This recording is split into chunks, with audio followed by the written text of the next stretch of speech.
Boa noite. Vamos lá para mais um pouquinho do estudo do nosso livro, A Beleza e a Alma, como a experiência do belo muda a nossa vida. E hoje a gente vai dar continuidade ao capítulo 9. Boa noite, Ju. Capítulo 9, que se chama O Poder da Arte. Eu vou reler 2 pedacinhos da aula passada, da leitura passada, só para contextualizar quem está chegando agora e a gente seguir daqui para frente. Então, o autor, Piero Ferrucci, diz o seguinte: o nosso ser é, por sua própria natureza, criativo. Ele é cheio de vontade de viver, de brincar, de improvisar, de se expressar, como uma criança. Que depois várias sejam as circunstâncias da vida que nos fazem mudar de ideia e, portanto, que nos fazem ficar passivos, inertes, apagados, isso é um outro discurso, diz ele. Nós nos tornamos rígidos e temorosos no que diz respeito à expressão.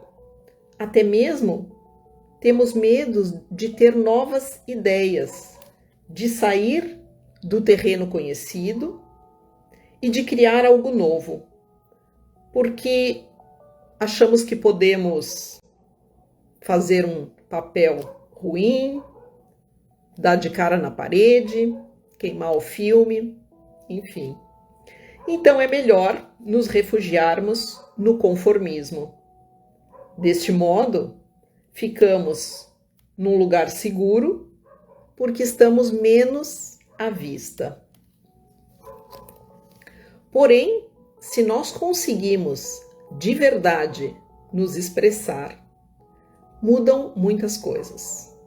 A energia psíquica circula mais livremente e entramos mais em contato com as nossas emoções e com aquilo que realmente conta para cada um de nós. Nos tornamos mais expressivos e descobrimos: também eu tenho algo para dizer. Não se trata somente de pintar algumas cores sobre uma folha de papel ou escrever um pequeno conto. Aqui é que se reorganiza a inteira personalidade. Então, esse foi o final da leitura passada. Seguimos daqui. E ele vai contar um pouquinho a respeito de estudos que começaram a ser feitos para comprovar a importância da arte, da beleza, da contemplação na vida das pessoas. Em um estudo longitudinal de alguns anos atrás, 9 mulheres se encontravam uma vez por semana para se expressarem através do bordado, do tricô, do crochê, da tecelagem e outras atividades desse tipo. No grupo se dava muita importância à originalidade, ao inesperado, a criações novas. No início do estudo, as mulheres foram avaliadas pelos traços da personalidade delas, a partir de seus familiares e amigos caros, dentro da finalidade da pesquisa, ou seja, eles colheram informações dos familiares e dos amigos dessas mulheres para saber algumas características da personalidade delas antes de se iniciar o estudo. No final do ano, fizeram o mesmo processo, porém, desta vez, as avaliações indicaram menos ansiedade para situações novas, mais um espírito mais brincalhão, menos cautela, menos medo, mais capacidade de tomar decisões difíceis, mais independência e vitalidade, maior habilidade de mostrar a própria fantasia, a própria criatividade, originalidade, mais capacidade de persistir em uma tarefa e de manter o foco. E aí o autor diz, nada mal. E agora olhemos para um caso específico, de uma pessoa específica. Serena é uma sua cliente que tem 40 anos e persistiu na vocação de pintura e desenho, apesar do mau humor crítico de seus pais opressivos. Serena diz o seguinte: desenhar e pintar era para mim sair do sofrimento daquele relacionamento conflituoso com meus pais. Eu tinha esse cantinho meu onde eu me fechava e criava alguma coisa que era grande no sentido de me amparar. Eu coloquei na parede o rosto de uma mulher que eu tinha desenhado. E esse rosto me sustenta ainda hoje. A paisagem vital foi me reapropriar, a passagem vital foi me reapropriar das minhas capacidades. Não é simplesmente o fato de desenhar, mas a beleza. Ver em torno a mim as coisas que eu posso fazer. Observar os outros, retomar o contato com obras de arte. Isso me pacifica e me faz sentir viva. E o autor diz o seguinte: não existe terapia melhor do que a expressão criativa. Se vamos vasculhar abaixo das calcificações da nossa personalidade institucional, engessada em seus papéis e nos seus hábitos, encontramos o nosso eu, que tem vontade de brincar e de criar. O ajudamos a se expressar, a se manifestar. Muitos dos nossos desconfortos são derivados justo do fato de que nós não colocamos para fora quem somos e aquilo que podemos ser. Portanto, nós nos condenamos a uma vida de infelicidade congelada. O que expressamos? O que podemos criar? Qualquer coisa. Podemos nos expressar tanto no teatro, quanto na escrita, na cozinha, entalhando madeira, decorando a nossa casa, através da fotografia, da colagem, da modelagem de argila. Queremos expressar alguma coisa que agrade a nós mesmos e aos outros, que nos dê satisfação. Não é uma expressão caótica ou banal. Queremos dizer alguma coisa de novo e queremos fazê-lo bem. Vale a pena relembrar que o impulso criativo é algo de velha data.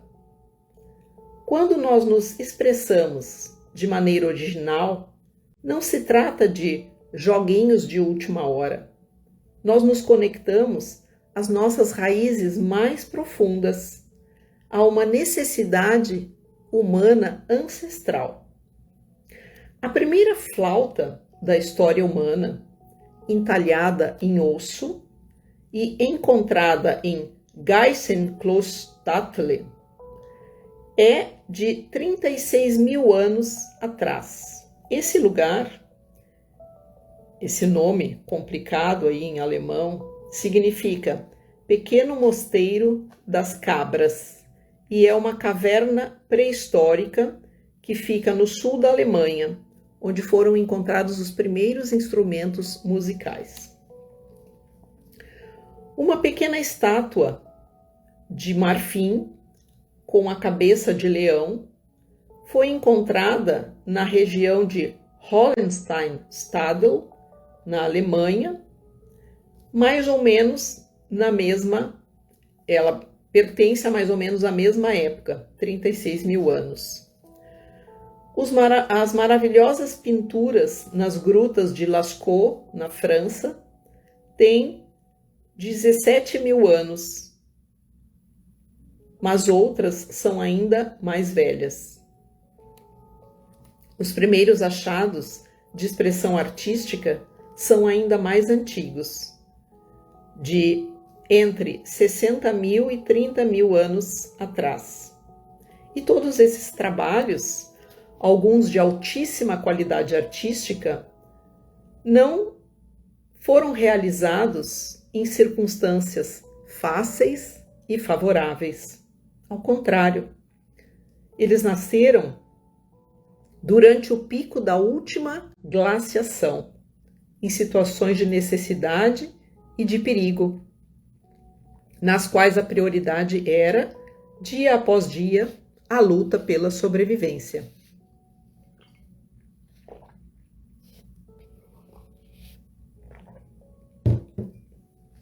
De acordo com as teorias mais recentes de arqueologia cognitiva, formuladas por Steven Mitten, a expressão artística é o resultado de 3 capacidades que já estavam presentes no cérebro humano: produzir uma imagem mental e planejar representá-la de forma concreta, compreender o seu significado e saber comunicá-lo aos outros.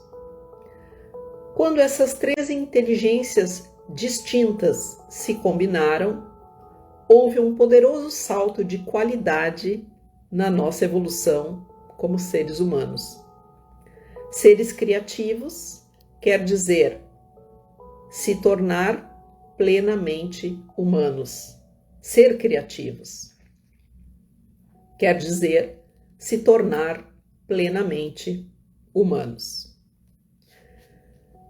Subtítulo: a criatividade é igual para todos.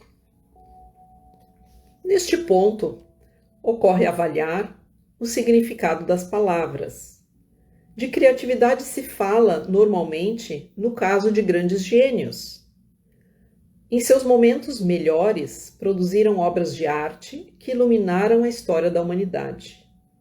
Mas é verdade que se pode usar a mesma palavra para descrever, seja episódios sublimes, como Mozart, que escreve o Requiem, quando Shakespeare compõe Macbeth, quando Rafael pinta a Escola de Atenas, e para falar dos nossos momentos inventivos, quando improvisamos no piano ou batemos alguma fotografia de crianças na praia, é possível usar a mesma palavra? Criatividade? Pode parecer um sacrilégio. Talvez seria necessário usar 2 palavras diferentes. Aqui se chocam 2 pontos de vista. Aquele aristocrático, que vê a criatividade como um dom de poucos. O outro, democrático, que a considera uma característica essencial de todas as pessoas sadias. Eu acredito que o ponto de vista aristocrático seja errôneo e danoso e termine por colocar para baixo a potencialidade de uma grande massa de pessoas. O ponto de vista democrático, é verdade, poderia não reconhecer plenamente a grandeza dos gênios, tão assustadoramente diferente de tudo, tão imensa que parece às vezes quase divina. Isso não podemos jamais nos esquecer. Porém, existe também um outro risco no ponto de vista democrático, que tem a ver em cada expressão criativa um seu valor intrínseco. O perigo é de considerar belo tudo, portanto, encorajar uma extroversão que preenche o mundo de produções que seus autores consideram obras de arte e que talvez não tenham quase nenhum valor. Todos querem publicar livros, fazer filmes, pintar em paredes, cantar diante do público, mas não é garantido que o produto final seja belo. Quantos concertos de cantores desafinados nós tivemos que engolir? Quantas poesias banais escritas por amigos tivemos que dizer que eram belas, louvar? E quantas vezes fingimos entusiasmo diante de quadros sem valor, só porque não queríamos ofender a sensibilidade de quem os tinha pintado? A atitude democrática arrisca de submergir o verdadeiro talento em um oceano de mediocridade expressiva.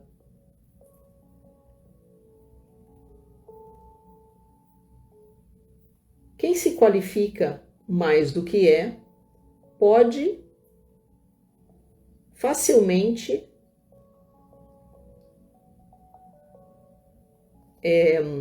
valorizar de uma forma maior os seus próprios trabalhos.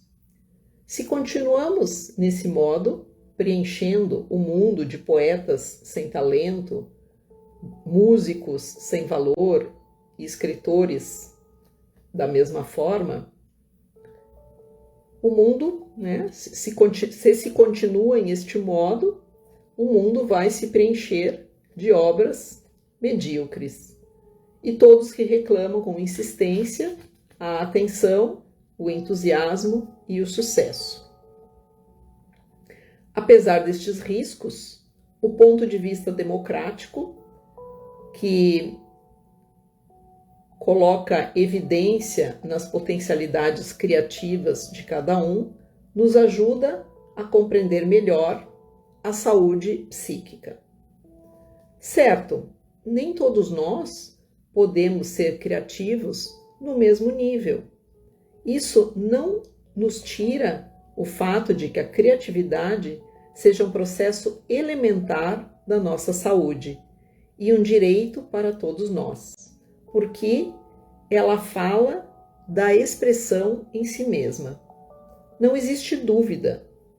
Existem talentos e talentos. Muitas pessoas gostam de jogar futebol, mas não é necessário que sejam um Pelé ou um Maradona. Eles fazem isso para se divertirem. Assim, alguém se diverte tirando fotografias, sem ser um Cartier-Bresson, ou a tocar o piano, sem ser Arthur Rubinstein, a compor poesia, sem ser Montale. Mas o efeito benéfico existe. Francesco, um homem de mais ou menos 50 anos, é muito criativo.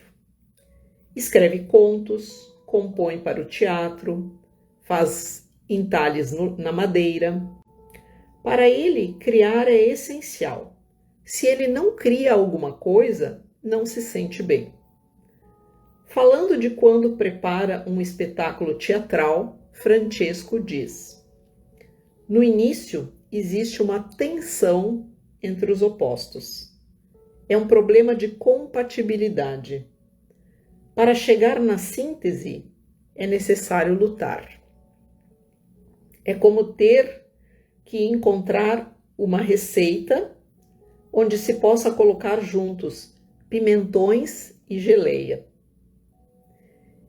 Existe alguma coisa que pressiona a partir de dentro do meu peito e é necessário que eu lhe dê uma forma. Do caos nasce uma estrela, como dizem as palavras que vi escritas em uma camiseta. Me parece que seja uma citação de Nietzsche, ele diz. A sensação de beleza vem, além de tudo, do sentir-se vivo no conflito. E depois vem do trabalho de refinar, de equilibrar, de aperfeiçoar. É necessário encontrar os equilíbrios internos e suavizá-los.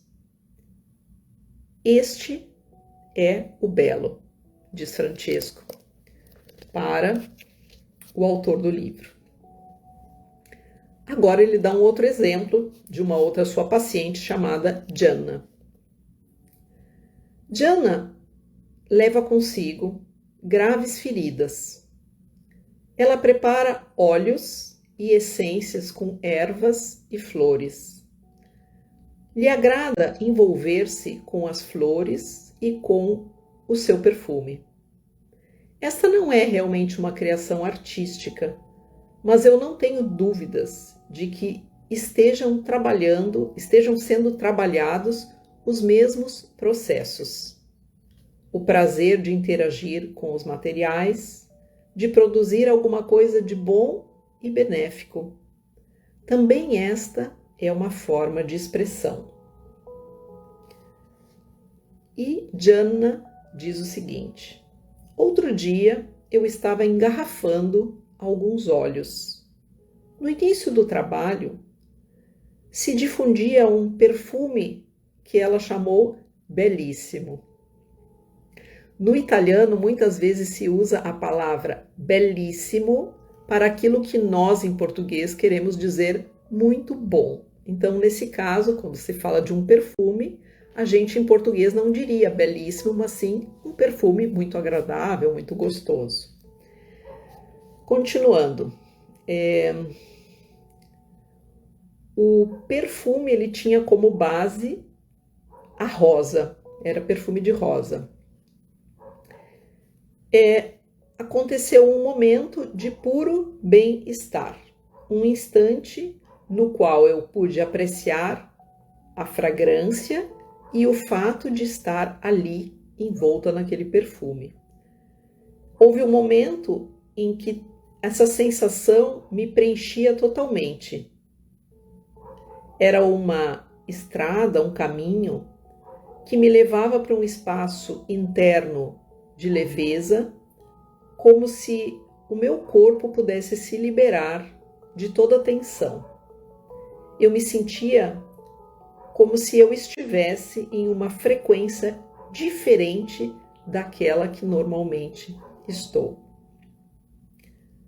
Às vezes a criatividade é uma corrente subterrânea que se expressa em toda a vida de um indivíduo como se fosse um tema dominante. Stella, é uma outra sua paciente, trabalha no campo do social. Ela fundou uma associação que ajuda jovens em dificuldade e que está tendo um grandíssimo sucesso e muito reconhecimento na cidade onde ela trabalha. Stella diz o seguinte: para mim, tudo começou quando eu era uma menina. Eu estava caminhando perto da minha casa da época e senti dentro de mim como que uma voz que dizia o seguinte: aqui tem alguma coisa que não tá bom. Aqui não tem amor. E foi então que eu fiz uma escolha. De agora em diante, eu irei procurar criar amor e beleza. E desde então, aquele se tornou o objetivo da minha vida. Que lindo isso, né? Uma menina que caminhava e de repente ouviu: aqui não tem amor. E decidiu: daqui para frente eu irei procurar criar amor e beleza. E ela encontrou a forma dela de materializar esse objetivo. Criar amor e beleza. O próximo subtítulo que fala o seguinte: a cura através do criar. A expressão criativa, em todas as suas muitas formas, é uma nossa necessidade profunda. E se vem... às vezes eu estou lendo aqui em italiano e às vezes a frase ela é ao contrário, então eu tenho que pensar de trás para frente. Vamos de novo. A expressão criativa em todas as suas muitas formas é uma nossa necessidade profunda. E se ela é reconhecida e satisfeita, nos sentimos melhor. Este princípio foi adotado para ajudar pessoas submetidas a vários desconfortos. Se essas pessoas escrevem, dançam, pintam, fotografam, fazem teatro, cultivam o jardim e por aí vai, depois se sentem melhor. No seu livro Art and Intimacy, que seria Arte e Intimidade, de 2000, Ellen Dissanayaka enfrenta a importante tarefa de compreender o significado biológico e evolutivo da arte. Esta etnóloga americana explica como na expressão artística são usadas habilidades que fazem parte de nós desde de épocas imemoráveis, tais quais a disciplina e a persistência em uma tarefa pré-definida, a destreza manual e o controle sinestésico, a capacidade de resolver problemas, de conceber e contar histórias, de criar representações visuais. São modos nos quais, no curso de milhares de anos, várias populações humanas afirmaram a própria identidade cultural e permitiram aos seus componentes de se sentirem parte de um todo maior e de enfrentar e resolver a própria ansiedade e as fantasias mais profundas. Na era digital, todas essas atividades arriscam ser esquecidas a favor da inteligência verbal ou matemática. Estamos todos obrigados a viver em um mundo mais abstrato e os resultados são alarmantes. E é interessante que esse livro é de 2009, 16 anos atrás. E nessa época ainda não tinha surgido a inteligência artificial. Então, quando ele diz aqui, né, na era digital, todas essas atividades arriscam ser esquecidas em favor de uma inteligência verbal e matemática, vamos acrescentar, em favor de uma inteligência artificial. E o autor segue: fomos arrancados do nosso ambiente natural e mostramos isso através de consequências exageradas, que seriam consequências exageradas deste afastamento na intensidade convulsiva das nossas atividades artísticas, além de que em desagradáveis patologias que derivam de necessidades insatisfeitas de pertencimento, significado e competência. Aí ele fala da existência das gangues,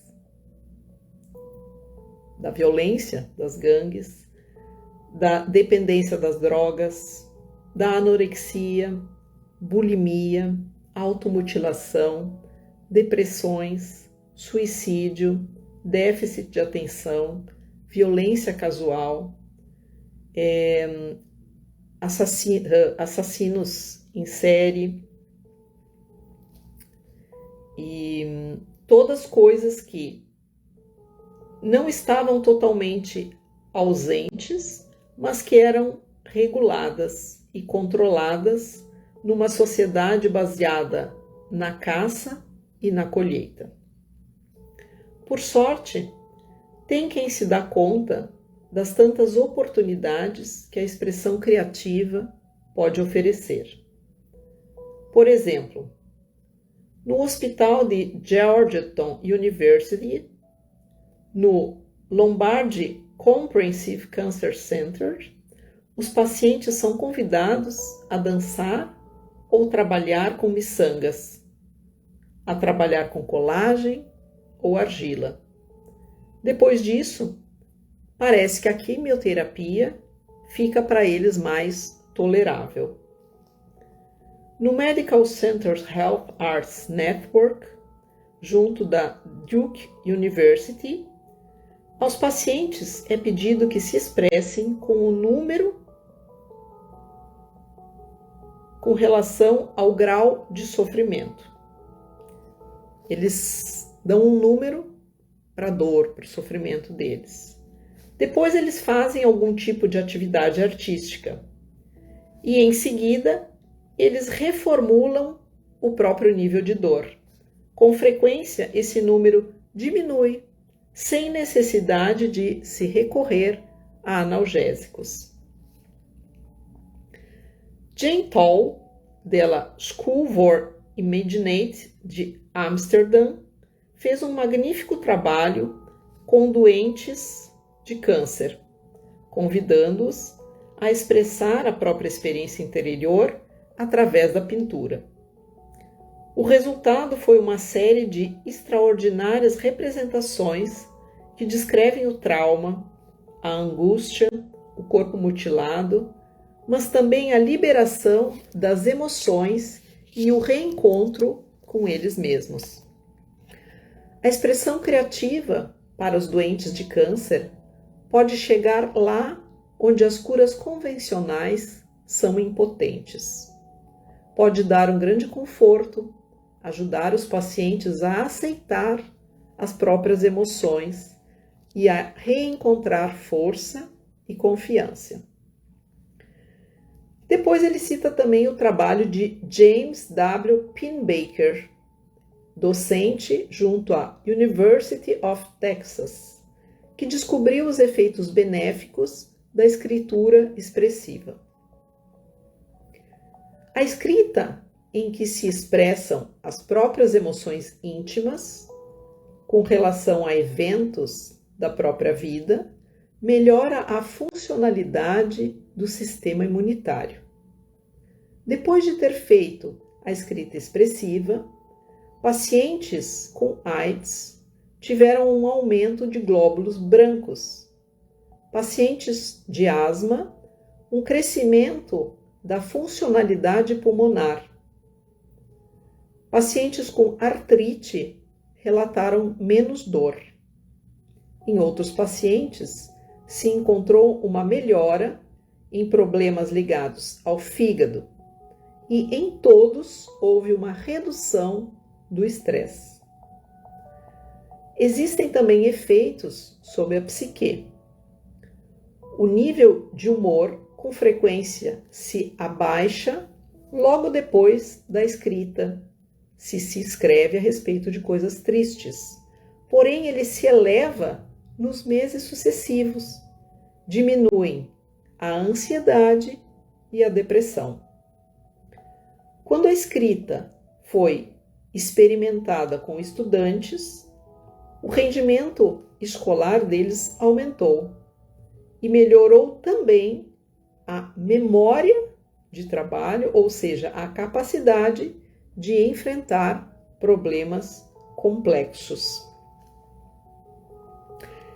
E aqui entraria a carta terapêutica, que é um recurso que se usa com os pacientes, através da qual é possível falar a respeito daquilo que nos incomodou com determinada pessoa.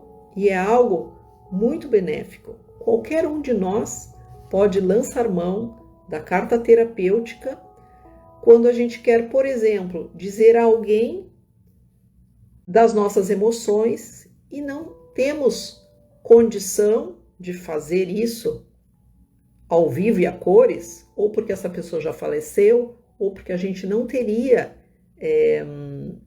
o recurso naquele momento emocional para travar essa conversa. Então a gente pode simplesmente pegar carta e papel e começar a colocar as nossas emoções, falar: eu senti raiva, eu senti tristeza, aquela vez que você fez isso e aquilo, eu fiquei muito mal. Essa é uma forma de nós liberarmos as nossas emoções. E realmente é algo que ajuda muito. Depois da gente falar sobre tudo aquilo que nos magoou, que nos incomodou, que nos enraiveceu, enfim, a gente vai agradecer aquilo que for possível, agradecer a essa pessoa. E nos liberamos e liberamos também essa pessoa para que possamos seguir o nosso caminho. Seguindo aqui, depois desse parêntese sobre a carta terapêutica, de grande interesse é também o estudo desenvolvido com homens de meia idade que foram demitidos de cargos de trabalho no campo da tecnologia eletrônica. 8 meses depois de terem participado de um grupo de escrita expressiva, 52% destes homens já tinham um novo trabalho, enquanto um grupo de controle que não tinha experimentado a escrita expressiva, desse grupo somente 20% conseguiu encontrar um novo trabalho.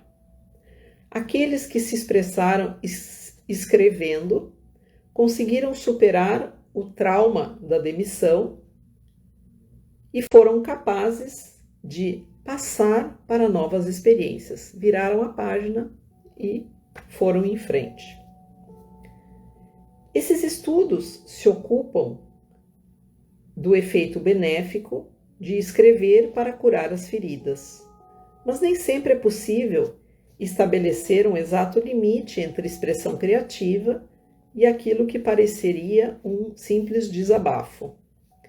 Existe um estudo surpreendente que nos faz refletir. Os autores Greenberg, Stone e Wortman pediram a um grupo de pessoas que escrevessem a história dos seus traumas, escrevessem a história de traumas que nunca tinham sofrido. E também nesse caso houve uma melhora geral da saúde. O fator estético na escrita expressiva é essencial. De fato, segundo Pennebaker, os melhores resultados são obtidos quando a história que se coloca por escrito tem coerência. Escrever serve para ordenar o caos na nossa vida. E é também importante para quem escreve encontrar o próprio estilo. Não escrever em modo acadêmico e impessoal, mas em modo íntimo e autêntico. Quanto mais a gente consegue ser autêntico na forma de escrever, nos colocarmos em primeira pessoa, melhor é. A jardinagem e a horticultura também podem ser uma forma de expressão criativa. Certamente que sim. E são um modo de trabalhar e exercitar no qual nós nos expressamos com formas vivas. No projeto Natural Growth, em Londres, se tratam os sobreviventes de tortura através dessa prática. São pessoas que sofreram traumas muito graves e estão saturadas de recordações angustiantes. Elas precisam de um longo período de reabilitação e são assistidas por dois psicoterapeutas e um jardineiro. A elas é pedido de executar simples trabalhos de jardinagem, se expressando livremente neste campo. O resultado é que o contato com os processos naturais das plantas em alguma maneira, facilita o contato com as recordações terrificantes e estimula o processo de cura psíquica. A beleza das plantas e das flores ajuda a curar as feridas produzidas pela crueldade. Quanto aos efeitos benéficos da música, falaremos a respeito no próximo capítulo.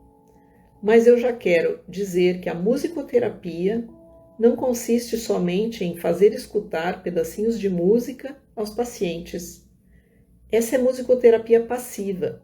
Existe a musicoterapia ativa, na qual os pacientes são convidados a participar ativamente da produção musical. Eles tocam um instrumento, talvez elementar como xilófono ou algum tipo de tambor, improvisam, cantam em coro e até compõem algumas canções. Essa ação tem múltiplas valências. A social, porque tocam juntos e não se sentem sozinhos. Emotiva, porque conseguem expressar a depressão, a raiva, o medo. Cognitiva, porque melhoram os problemas neurológicos, o sentimento de confusão e de desorientação. Física, porque tem a possibilidade de se fazer movimento e alguns exercícios físicos, mesmo que leves. Foram obtidos bons resultados, até mesmo com pacientes terminais, além de que com a família desses pacientes, e também com pacientes com Parkinson e aqueles que têm que se submeter a intervenções cirúrgicas, também com crianças internadas nos hospitais. Os resultados são parecidos. Controle da dor física melhora, o índice de qualidade de vida se eleva. Um canal criativo ainda pouco desfrutado, mas que dá ótimos resultados, é também a fotografia. Dar a uma pessoa uma máquina fotográfica equivale a lhe dizer: agora podes expressar teu ponto de vista, agora podes fazer ver ao mundo como tu o vês. E a fotografia é muito menos objetiva e factual de quanto não se pense. Coloquem 20 máquinas fotográficas na mão de 20 pessoas diferentes, na frente do mesmo tema, e elas expressarão estilos e pontos de vista diferentes e surpreendentemente variados. Em um projeto nesse sentido, junto ao Melbourne Royal Hospital, em Austrália, aos pacientes esquizofrênicos foi dada a possibilidade de se expressar através da fotografia. Neste modo, se sentiram menos marginalizados e cresceu neles a esperança e a capacidade de participar da vida de todos. E ainda tem a arte mais expressiva de todas, que é o teatro. Frequentemente noto melhoras inesperadas nos meus pacientes que se inscrevem em grupos ou escolas de teatro, não teatro profissional, mas que elas possam experimentar essa arte. Um dos projetos mais interessantes talvez foi aquele conduzido junto da Universidade do Nevada, um estudo em que foram acompanhados pessoas da terceira idade. Uma ideia magnífica que começou a se multiplicar em várias localidades, sobretudo nos Estados Unidos. Os participantes têm a possibilidade de se expressar com uma peça teatral. E assim acontecem muitas coisas, todas ao mesmo tempo. Eles exercitam a memória, porque eles precisam se lembrar do texto. Eles interagem com os colegas atores e com o público, ou seja, não se sentem mais tão sozinhos. Eles eles desenvolvem vários papéis, eles atuam em diferentes papéis, tendo a possibilidade de expressar um lado seu que permanecia antes latente, mas que eles não poderiam de outra forma colocar para fora. E representam também no palco histórias que não são as próprias e acabam esquecendo de seus problemas. Eu vou parar por aqui e vou fazer, como eu sempre faço, uma pequena visualização com vocês. Então, na continuidade desse capítulo, ele ia falar um pouquinho da dança expressiva e depois nós partiríamos para um próximo capítulo. Quem sabe... Não, eu vou terminar, porque falta tão pouquinho. Então, vamos lá.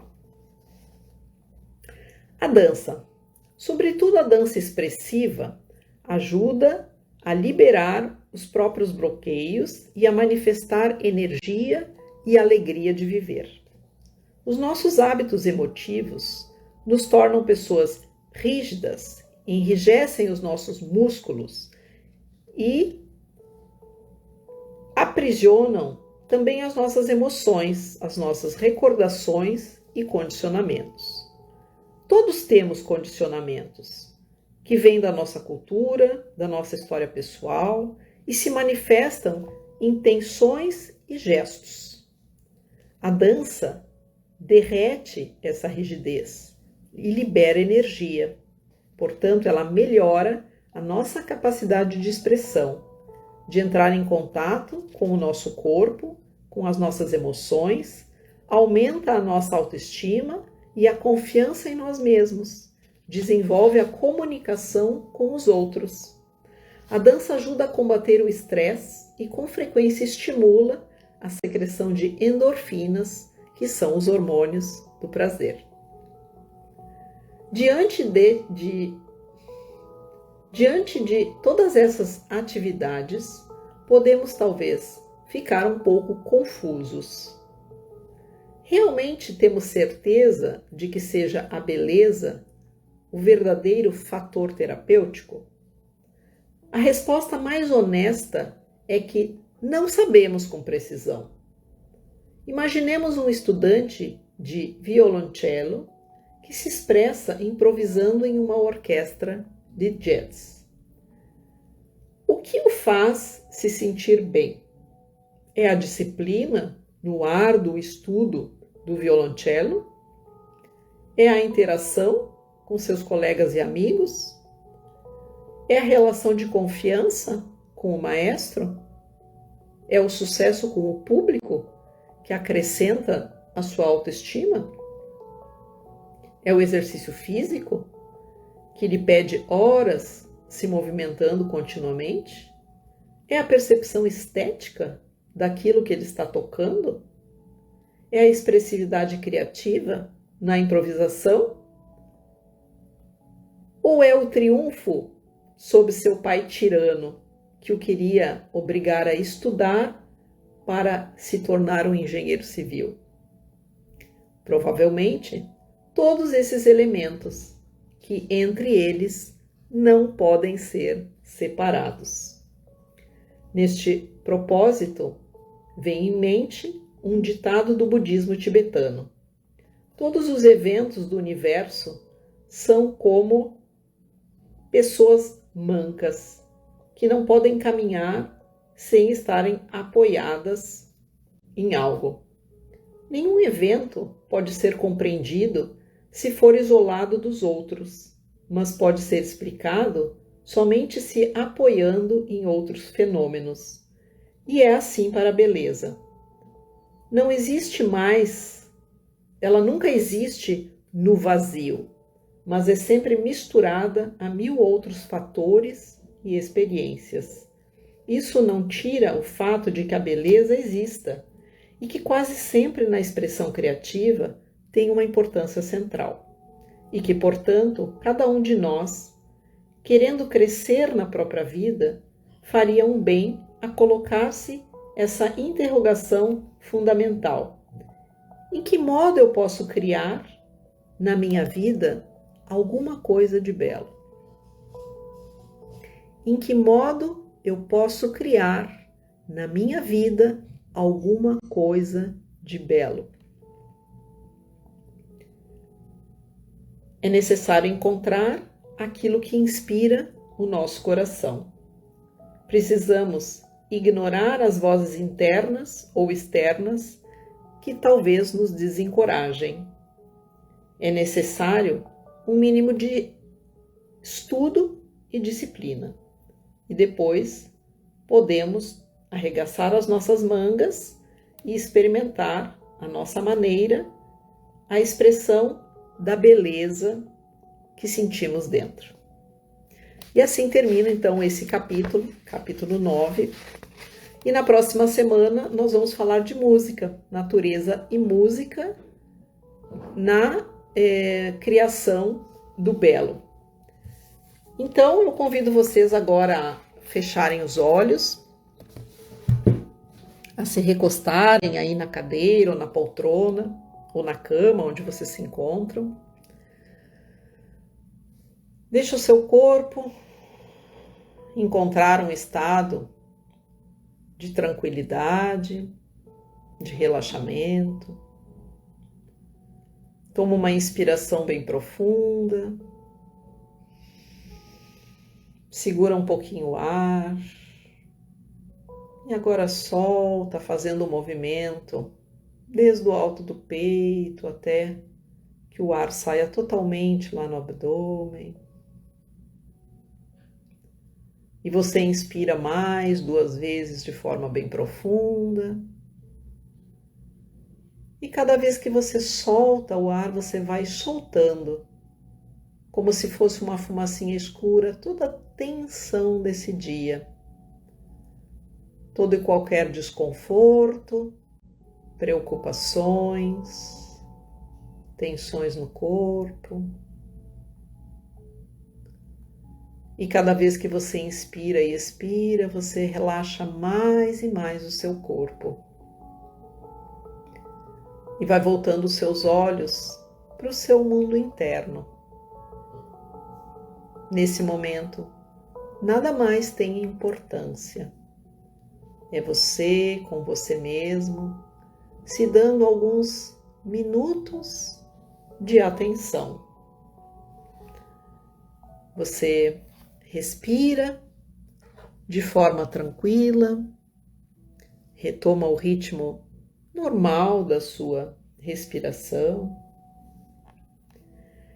E agora eu convido você a visualizar, da forma que vier, seu próprio coração, como se ele fosse uma taça sagrada. E à medida que você se concentra na sua respiração, eu peço que sinta a energia prateada da gratidão se acumulando dentro dessa taça.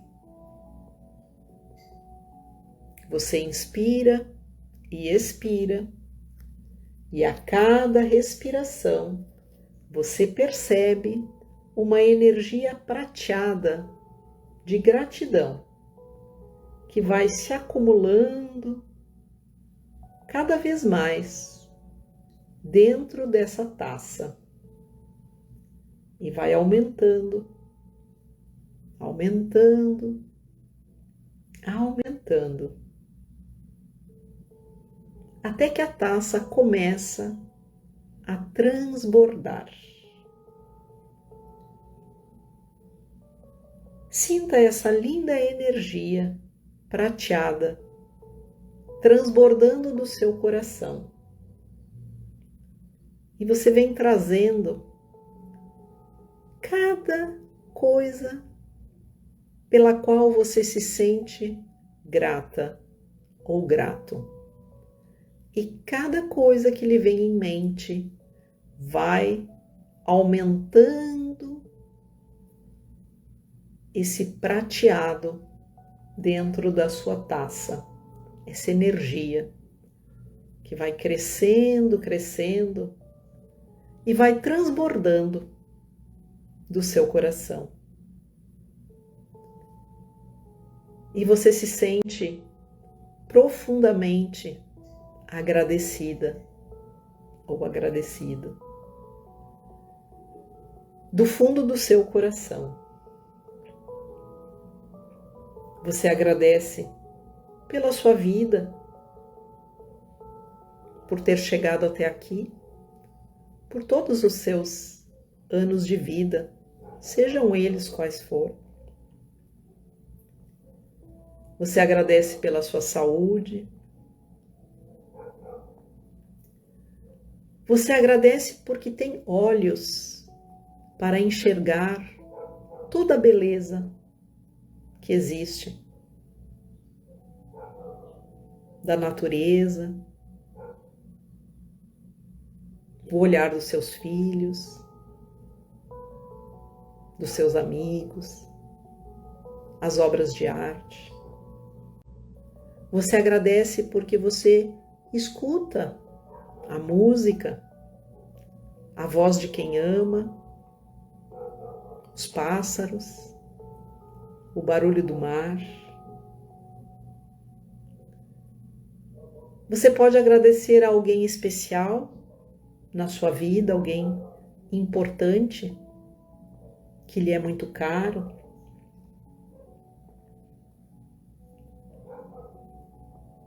Você pode agradecer ao planeta, à nossa casa que nos acolhe. Não importa. Basta que você se conecte com algo que seja significativo para você, na sua vida. E que você sinta essa energia da gratidão transbordando do seu coração, como essa energia prateada, e se movendo a partir de agora, dentro de você, por todas as suas células, preenchendo tecidos, órgãos. E se essa energia ela extravasa e se move também através de você, ao seu redor. Sinta essa energia se movendo dentro do seu corpo, extravasando e preenchendo a sala onde você se encontra. Sinta essa energia de gratidão e amor. E ofereça essa energia agora para o universo, através de uma intenção. Visualize que a partir do seu coração, essa energia prateada vai se expandindo e criando um campo de amor e gratidão ao seu redor. E você intenciona. Simplesmente intenciona enviar agora essa energia criada para todo o planeta e para todos os seres.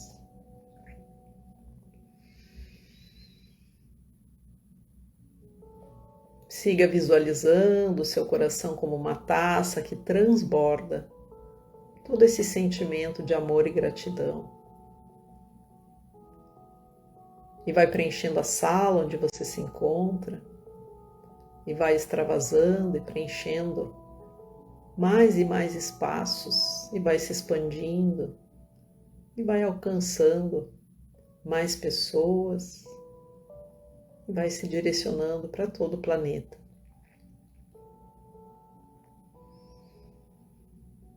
E que você possa descansar hoje nessa energia amorosa e de gratidão, e que essa energia possa acompanhar você e lhe trazer bem-estar, alegria, serenidade, equilíbrio.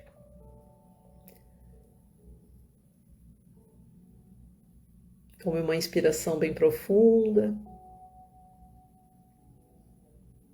E quando você se sentir à vontade para voltar para o aqui, para o agora, para esse tempo, para o lugar onde você se encontra, você abre seus olhos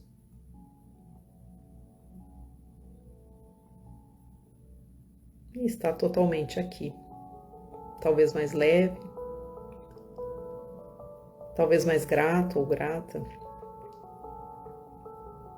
E que a gente lembre sempre, a cada dia, de contemplar as belezas que a gente tem ao nosso redor. Um abraço para todos que acompanharam hoje e um bom resto de semana. Ficamos por aqui.